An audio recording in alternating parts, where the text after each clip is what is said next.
All right, let's begin to record. Here's a mimer about Purim. Purim is going to be this Friday here in outside of Jerusalem. In Jerusalem, it's on Shabbos. It's an obligation for a person to get drunk on Purim until he does not know Bein Arur Haman, between cursed is Haman, Laborach Mordechai, and blessed is Mordechai. That's what it says.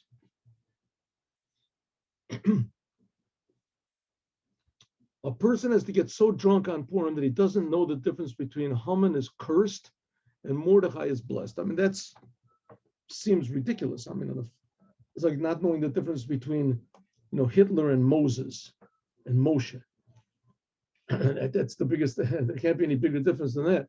So a person has to get so drunk that he doesn't know the difference between the two. On the other hand, it's very important on Purim. We're reminded that a person has to get drunk, but he shouldn't get so drunk that he does things that are against the Torah. Shouldn't do things, and he shouldn't do things that will damage someone else, and etc. That against the Torah. So I mean, there's nothing more against the Torah than not knowing. I mean, this is the basis of the whole thing: knowing that there's good and bad. And that bad is a bad thing, cursed, and that good is Mordechai. Mordechai is good, and Haman is bad. That's ultimate bad. It says a person has to get drunk on Purim, not so much that he totally loses it or that he does anything that he's not responsible for, but on the other hand, so drunk that he does not know the difference between Haman is a bad guy and Mordechai is a good guy. And that doesn't make any sense. That just doesn't, two opposites. So let's see what exactly it means. But that's what it says, though. A person's supposed to get. So what exactly are you supposed to do? So some people say you're supposed to just drink a little bit more than usual and go to sleep. Then you don't know anything. So that's one way out. But generally speaking, it's supposed to be a happy holiday. So that's not very happy. And why would it be a commandment to go to sleep? What would be a good thing about going to sleep, not knowing the difference between Borach Haman and or Borach the Oror Haman and Borach Mordechai? Why would it be such a thing like that? What does that accomplish? So we'll see what exactly it is. So obviously, this is a thing that accomplishes something, and we'll see what it is. A person has to get so drunk on Purim that he doesn't know the difference between cursed is Haman and blessed is Mordechai. Kasib, it is written, Ki Yad al Kes Yudke Huli. We learned this before in the previous mimer, that God raises his hand and swears on his throne, on the throne of Yudke, that he will make, Yudke is one of God's names, that he will make a war against Amalek for every generation. God raises his hand. Yad al Kes, right? So if you remember, it says, Ein Hashem Shalem, that God's name is not complete and God's throne is not complete, etc. Remember, we learned that before. That God's name means the God in the upper worlds, unifying, and the God's throne means that it gets revealed down here in the lower worlds. It says, as long as there's such a thing as Amalek, which God is creating. Now, Amalek is a creation of God. God wants there to be free choice in the world, right? That's what he wants. He wants there to be a world where there's free choice. If he doesn't want free choice, he would have sufficed with the angels. But for whatever godly reason he's got, God wants there to be a world where there's free choice. And God wants to be revealed here. And God created us in his image. What does it mean in his image? That just as God feels that he's the reality and he is the ultimate reality and there's nothing before him and nothing after him. So that's what each and every person feels, the same thing. It's called selfishness. I feel that the world was just waiting for me and that after me, there's really not going to be anything. A lot of people near the end of their lives, they realize that they were wrong their whole life. That's why a lot of people repent, etc. But that's what a person feels. Well, that feeling that all there is me and that there's no God, that feeling, that's called Amalek. That feeling is called Amalek. And from that feeling comes all bad character traits. Anger and depression and aggression and addictions and laziness and it's lust. All these things come from that feeling, but it itself is essentially the essence of it could be very nice, could it's just egotism. What's nothing wrong with egotism, right? I mean, that's what brings us to wake up in the morning and to have into relationships with people. I'm a somebody, but in its essence, it's total evil. Why is it as total evil? And because when it gets right down to it, it says this egotism that I exist when what really exists, I exist. And that God doesn't exist. And if God tries to mess with me, then I'll show him that I really exist. In fact, it says about Amalek that he knows God. He knows God. And he intends purposely to go against it. In other words, he gets along with God okay, as long as God doesn't mess with him. As soon as God starts messing with him, then Amalek pops up. And it could pop up in its essence. So for instance, a person, he likes to eat not kosher food. So you say, well, it's forbidden to do. Well, I'm going to eat not kosher food. I'm going to do it. So it could be that he's eating not kosher food because he just likes it. But it could be because he's just lazy. He just, whatever comes into his mouth, he'll just eat. But it could be that he's eating this not kosher food to make God angry. I know it's wrong. I know it's forbidden, but I'm going to do it. That's Amalek. That's Amalek. Doing things just to go against God. He knows what God is and he intends to go against it. So it says that's exactly the opposite of why God is creating him. But on the other hand, God is creating him for that purpose, with that potential. He doesn't want us to listen to that potential. It's a little voice inside of us that tells us, you exist. Don't let God tell you what to do. That's the Amalek inside of each and every one of us. It's called, sometimes in Hebrew, it's called chutzpah, going against God. It can be used for good and it can be used for bad. We learned before, it was stiff-necked people. Remember, we learned in the last mimer, we learned that the Jewish people are stiff-necked people. What does it mean, stiff-necked? That the neck, it said, connects between the head and the heart. These wonderful ideas of God, and taking it to heart, that you get actually excited and motivated by the ideas. And that's between the head and the heart is the neck. When you start to decide, should I really take this seriously? Should I really do it? That's when Amalek strikes, right? Amalek says, what are you talking about? You're going to get excited about God. Be excited about yourself. What are you going to get out of these God ideas? You go for yourself. You really exist. You're the real existence, right? Don't let God tell you what to do. That's the source of all idolatry and egotism and selfishness and wars and terrible things like this. Okay. So it says, as long as Jewish people listen to this feeling of pure selfishness, says that God is uncomfortable. His throne is not whole, and even his name is not whole. So let's understand this. Having Kolzeh, to understand this, it says, Rishis going Amalek, the first of the nations is Amalek. The Achariso Are Ovid. And his end will be total destruction. In other words, God wants us to totally destroy this Amalek, this feeling of rebellion against God. That has to be totally, there's no way to fix it up. Egotism is not bad. It has to be used properly. But this rebellion in the egotism, that's the pure essence of egotism, of bad egotism. That's Amalek. And that has to be destroyed. It can't be fixed up. It can't be fixed up. Exactly the opposite. As long as it's around, a person can be a Talmud Chacham, he can know the whole Torah, and he can know all of Hasidut, and he can know everything, and he can still be an egotist, he can even go against God.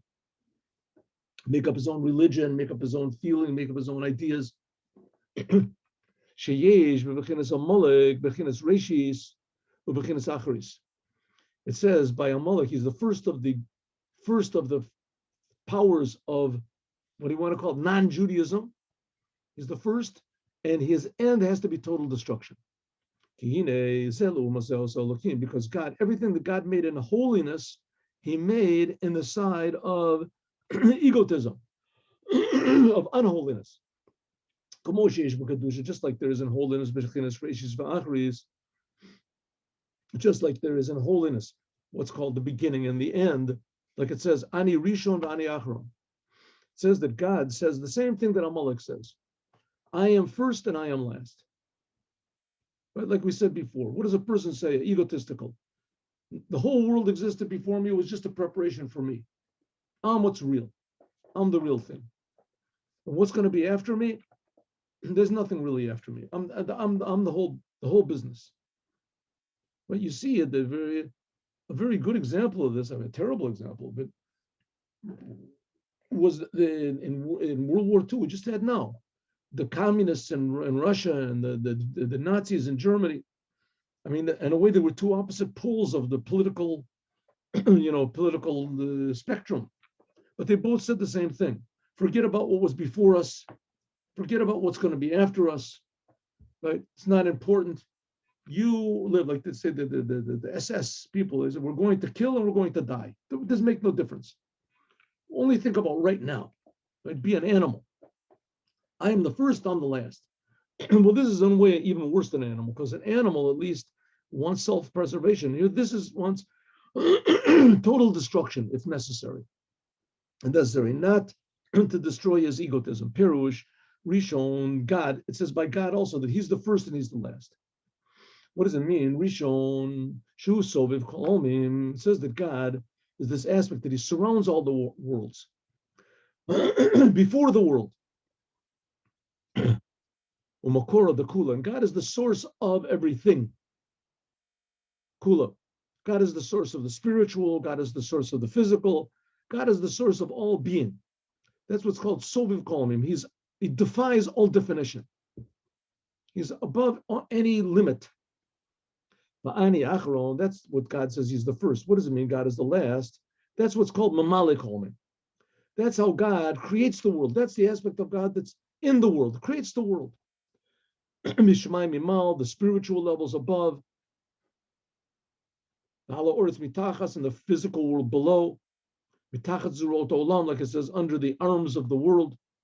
All the plants, all the animals, all the amoebas and the microbes and the atoms, the quarks, all this is God is creating everything. All the stars, all the nebulae, all of this, that's called the earth.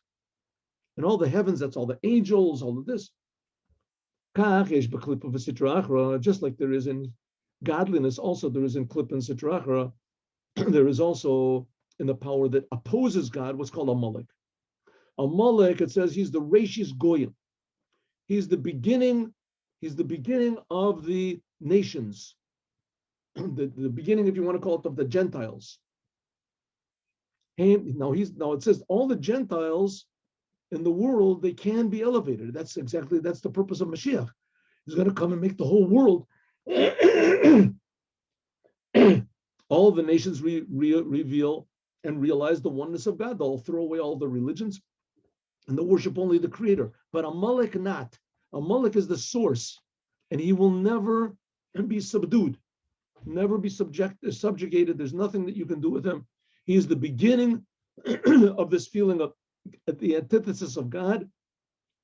That's what are the Goyim? What are these nations? The Sheva Amimim, the 7 nations, a Kanani, a Chiti, a Perizi. These are the 7, what's called the 7 selfish emotions. The Rishiyim, but the beginning of them, Hu Bechinas Amalek, is the level of Amalek. Bechinas Acharis Amalek, the end of Amalek, Ade of it has to be totally destroyed. Who Sof Madrig is a Klippa. This is the end of the level of Klippa. Batam Sitam. This is the end final revelation of evil. Shehu Inyan, he's Gabrus Koach Hara, Shebakol Mida V'Galuya V'Tokva. This is how it's revealed, right? There can be love. Love is a good. What's good? Love is a good thing. But there can be love. There can be lust. There can be lust. To the point where there's lust and a person just lusts after things, he gets addicted to things. That's right. The total self-destruction. That's called the Amalek aspect.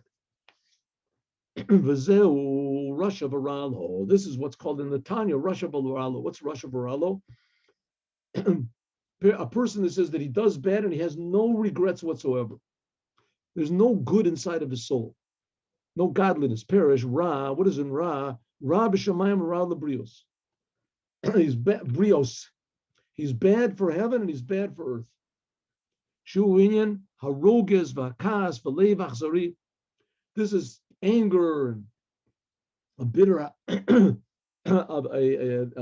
sadistic heart. Shabo b'tokek ha'kavuras hara. This comes from the ultimate evil.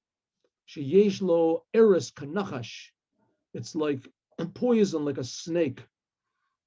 Right? They say that the Stalin, that he killed about 50 million of his own people.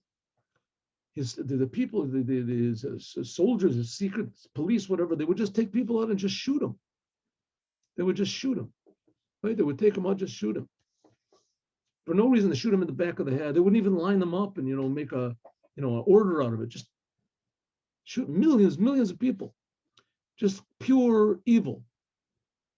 Right? They're doing it for the sake of peace, for the sake of this. The Japanese did the same thing in World War II. Incredible. This is just pure murder. This is the level of Amalek also. So Amalek is, in its source, it's this very philosophical, deep thing that says, I'm going to do everything I can against God. And then finally it comes down into the world, just pure destruction, pure evil. Shu Nachash HaKadmoni. This is what's called the first snake. This is the snake that brought death into the world. V'nikra achariso shel Amalek. This is the end of Amalek. Ubechinat Reishito, the beginning of Amalek. This is the Reishit Goyim. This is what we said. The Mokar, this is the source of the existence of Midot Ra'ot, of these bad emotions. You said some of these philosophers and things like that, meaninglessness. In some ways, the French philosophers were the worst of all. They were the worst of all, right? These people, there's just no meaning in the world, and there's no purpose, and there's no reason to live, and there's no reason to die, and there's no real difference between the two of them. But you're just here, just make up something, and just do whatever you want to. The Nikra Bechinas Amal. This is the level of Amalek. This is what's called. This is the source of all evil, selfish, destructive character traits. The Sibuv told us some, and this is the the cause of all of the evil emotions and bad character traits: lying, deception, perfidy, like we said, sadism. The Nikra Bechinas Amal. This is what's called Amal. Amal means like Lo Amal B'Yisrael. It means that you say destructive work. In this case, Va'al Zene'amar, it says Lo Amal B'Yisrael. It says there was no Amal B'Yisrael. This type of Amal usually means to work hard. But this type of Amal, this is referring to Amalek. The Amalek, Lashon Amal Laka. This is Amal Laka. We said before, remember in the Maimon we learned before, that Amalek is the thing of Malika, that he strikes at the neck. Right? When a person has a beautiful idea about God and about doing good and about doing right things, but then there's always a little sort of a gap between bringing these ideas into your heart and actually doing it. That's called the neck, and that's called cutting from the back of the neck. That's where Amalek is. Amal who mastir elokusa. This level of Amal, of Amalek, this conceals godliness, mafrid, and separates. She'ein Hashem shalem, that God's name cannot be complete. So this is the source of all the false religions and the false philosophies and the false ideas that there are in the world. Right? The religions are not as bad as the false philosophies. At least the religions believe in something. They believe in something that's above you. So it's at least pointing in the direction that there's something other than me.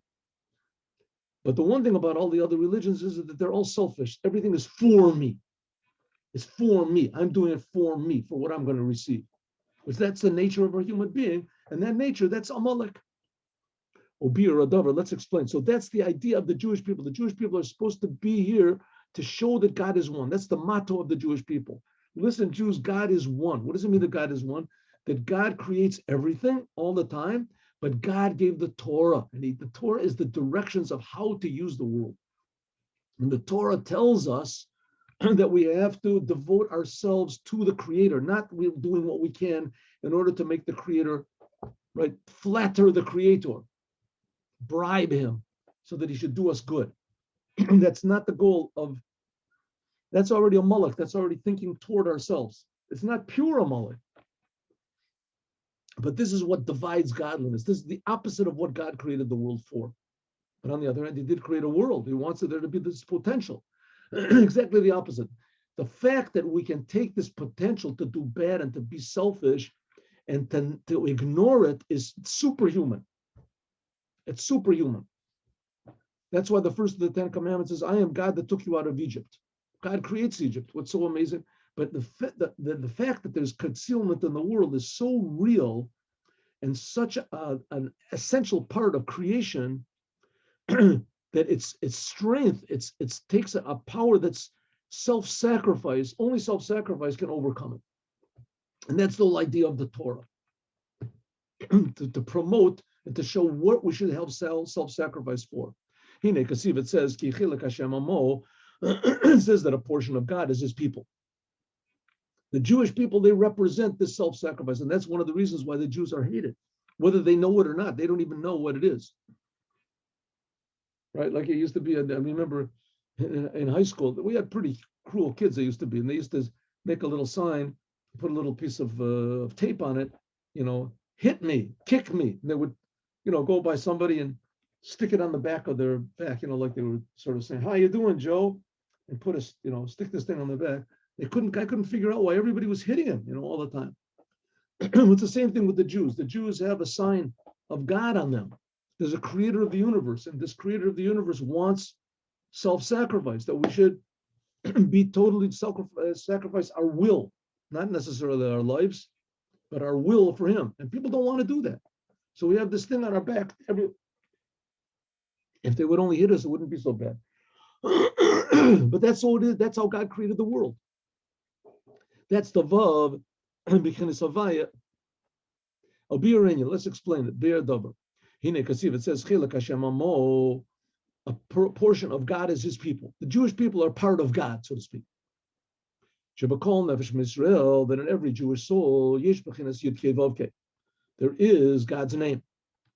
Ki avav, because the Vav of God's name, hu bechinas, this Vav of God's name. Well, what is God's name? God is Yud, and then there's the letter Hey, and then there's the letter Vav, and there's the letter Hey.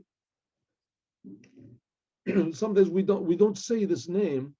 You're not supposed to say this name. So that's why we sometimes call God Hashem, the name. Hashem means the name.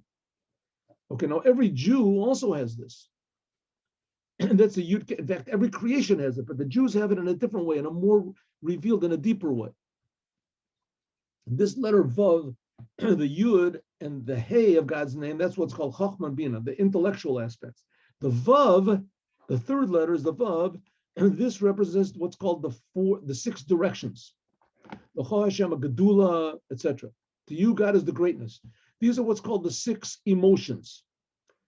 Love, fear, balance, etc. Victory, surrender, connection.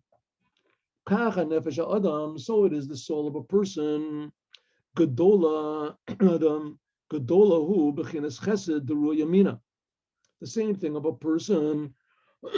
His soul is also in this form of God. It says that God's love, that's the right arm. Hu bechinas Avram. This is the level of Avraham. Avram, this is the Abraham inside of each and every Jew. Avram or Avi, Avram's thing was that he loved God. She'ava, so Yerusha, Lazaro, and this love that he had to God, he inherited. That's why he's called our Father. He gave this as an inheritance to us. She'yahei kol adam, that every Jew will be able orer et ahava, to arouse this love.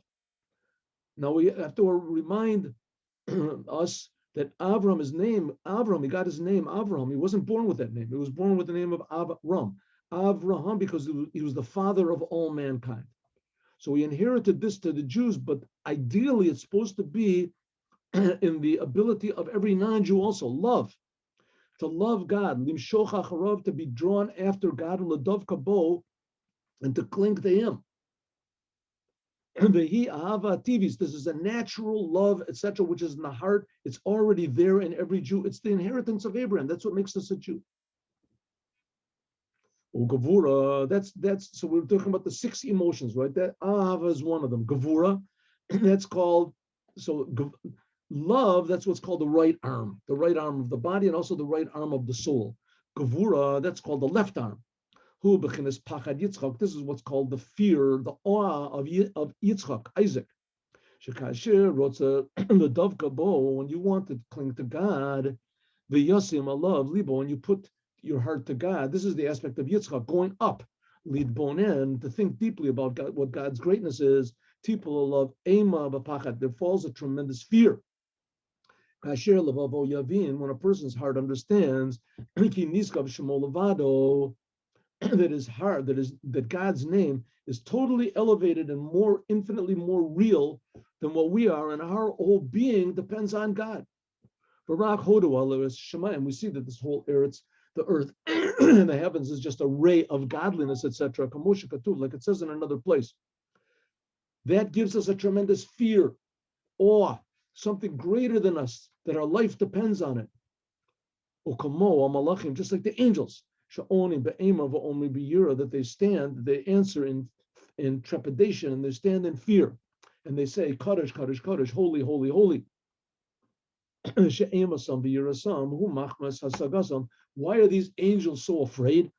They're afraid because of their understanding of God's existence. In other words, the angels feel that they exist, and they do exist. God is creating them, but they feel that their whole existence is like standing at the edge of an empty elevator shaft. Right? It's just like, whoa, you're just all of a sudden nowhere. The ground drops out from under you. The angels feel that all of their whole existence depends on God. We would feel the same thing if we would feel God. Yisbarech. Shehu, Kadosh Muvdal, the God is separate. Listen, a little bit of this fear we feel, but not consciously. For instance, every time you get in a car and you drive a car. You ever drive a car? Drive a car. So if you live in America, whatever it is in Israel, so you drive on the right side of the road. Why don't you drive on the left side of the road? Why not? Even in the middle of the night, you don't drive on the left side. You live in England, right? So you drive on the left side of the road. You don't drive on the right side. Why not? Why don't you drive on the? Well, you don't want to get killed. That's ridiculous. And you don't want to get. So in other words, you're afraid, huh? You're afraid. Listen, that's ridiculous. Of course, every normal person is afraid. You have a fire in your house. You light the oven. Why don't you stick your hand in the fire? Wait, you're crazy. What am I going to burn myself? See, you're afraid. You're right. I'm afraid. It's a normal, healthy fear, right? It's a healthy fear. You don't want to hurt yourself. Well, if that fear is imminent, right in front of you, right? The cars are coming towards you. It's a tremendous, right? The fire is enveloping your house. God forbid, both of these things, right? There was, a fear. Your life is at stake. Well, the angels, they feel that their whole entire life is just depending on God all the time, on a whim of the Creator. It's really depending on nothing. Right? It's like the house is burning. Fear. On the other hand, there's tremendous love because God is still creating us. He's creating us all the time, and He's not destroying us. But the imminence of the greatness of God, right, that's all around us, and the imminence of this fact that our life depends, our whole being depends on it, that's a tremendous fear. That's the aspect of Yitzchak. What does it feel afterwards? I'm sorry. Like at Matan Torah, skip the line. Matan Torah, just the Matan Torah, when the Torah was given, because it says it says all the Jewish people saw all of the thunders, the lapidim, and the fire. What does it say afterwards? It says the people saw and they started trembling. And they stood far away. Why? Because of the fear. On Mount Sinai was revealed the creator of the whole universe that's creating everything right now. The whole universe is not the God created it way back then. He started creating it. That's when he did create, of course, the world 5,700, 81 years and a half. He started creating the world, created the world, but he's creating the world constantly since then, every single instant. Time is also a creation. So God is creating everything all the time. That's what it says, that just as Mount Sinai, when they saw godliness, they saw the Creator, they were all shaking and trembling. Well, the fact is God, the Creator's right here now. We just don't feel it. This is the level of a small. That's the level of the left side. Ki machmas yisbonenus. When nowadays we're not in Mount Sinai, we don't. God is not revealing Himself to us. We have to think deeply into it. When you think deeply into the greatness of God, the kedusha, so and His holiness, Shu Ram Nisa, that God is high and elevated, ad ein case without any limit. What's this? This is the same thing. Then he pushes himself away, lemor to say, Mi or of libo legeshet. Who am I that I can even think to come close to the holiness of God? But ain't a small docha legamri, but it doesn't push us away totally. Because see, if it says emas chalot ain't tivatani, like it says, your fear will not like destroy me, whatever. Pirisha ema lo tigrom lios nivat v'nofel legamri. It won't cause us to be fallen totally. Okay, what does this mean? When a person starts to think about what God is, this is now the Rebbe is giving us a lesson in how to contemplate God. Abraham is thinking about how good God is, how wonderful God is, how infinitely loving God is, that He gives us everything for free. He's creating everything for free, and He wants us to pass it down to others, right? Yitzchak is, on the other hand, realizing that everything in the world is an edge of nothingness. God is bringing everything constantly from nothing. So if so, don't be too sure of yourself, right? The fact of the matter is that, and don't think that God is like, this is my same level. He's just like the batteries inside of me or something like that. Don't think that. The fact of the matter is that God is infinitely real, and that we are in a way infinitely not real. We're being created from nothing, and we totally don't feel it. But as soon as you start to feel it, then there's awe. Then that's the proper awe. And that's, like we said, it's a healthy fear, like the healthy fear that I'm not driving on the wrong side of the road. It keeps a person on the right side of the road. This is the fear, in a way, is the connection with the essence of God, like standing in front of the king. This, then, after that, but the Pirush, but rather, when you feel this tremendous fear of God and that you are really nothing, that brings about an elevation. Now, the Rebbe is now talking about the way things are supposed to be. How they're supposed to be. A normal person in the world is supposed to feel God, and he's supposed to have this intimate relationship with God. That's what's called health. That's what's called health. Right, just go back to our example. A person that doesn't want to drive on the right side of the road, I have no fear, right? They have stickers on the car. No fear. No fear. I'm going to jump off of buildings. I'm going to stick my hand into fire. The person is sick. The same thing. A person who lives in the world has no fear of God. It's sick. A person does all these terrible things. He can live a totally meaningless life, just running after stupid pleasures or whatever, and he never connects one moment to the reason that he's here in the world. Right? The whole thing goes by without him having any connection to something that's infinite, which is our ability. So that's this fear, is to have an awareness of the greatness and the infiniteness of God. That also brings love from God's infiniteness and greatness. And but He creates me. Wow, that's amazing. I'm so grateful.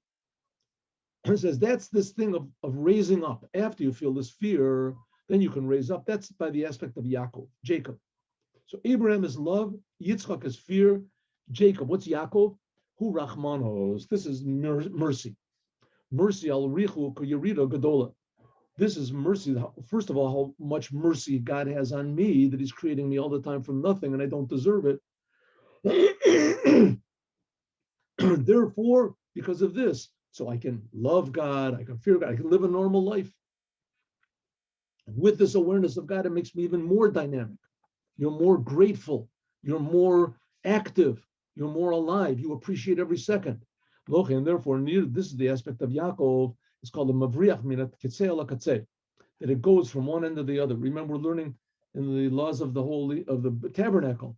It says that there was one bolt that went from one end of these boards to the other end, all the way. Perish Shemaylo Makasha, Makasha Tachton Makatzeh Elyon. That's God's mercy.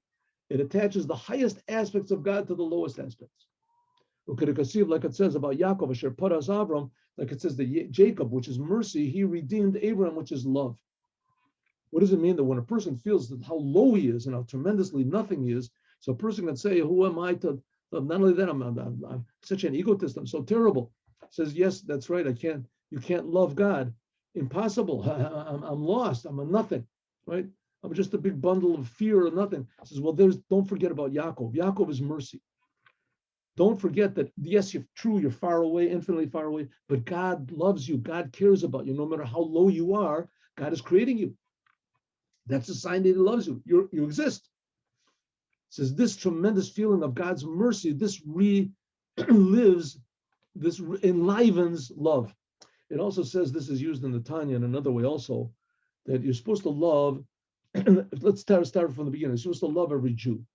Now, there's a lot of Jews that it's almost impossible to love them. I mean, it's really impossible. And if you really look very deeply into it, it's almost impossible to love everybody because everybody has certain bad character traits to them and things that go against me. And if you combine that with my bad character traits that I justify, and I think that they're good, so with my dirty glasses, I can look at other people, I see even the good things that they do, there's not good. So how can I love somebody else? I see all these bad things that people do, and there's falseness and the bad, and I see my own bad and the other people also. So how can I? So he says, on that you have to have mercy. What is it, mercy? Make excuses for them. The same way you make excuses for yourself, right?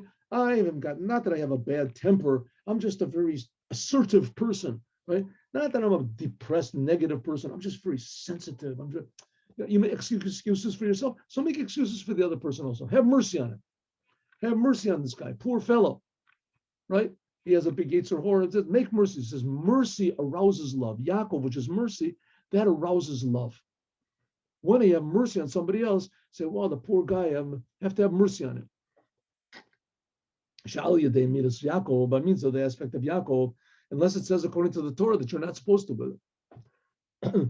That's Yaakov that comes back and is aroused, again, the love. Like it says, Mirachok Hashem Nirali, from far away, God appears to me. That's because of the tremendous mercy that God has. This is the way it's supposed to be in holiness. A Mulek is going to wreck the whole thing up, and we're going to talk about this tomorrow, God willing. And now a little bit of Likutei Sichos.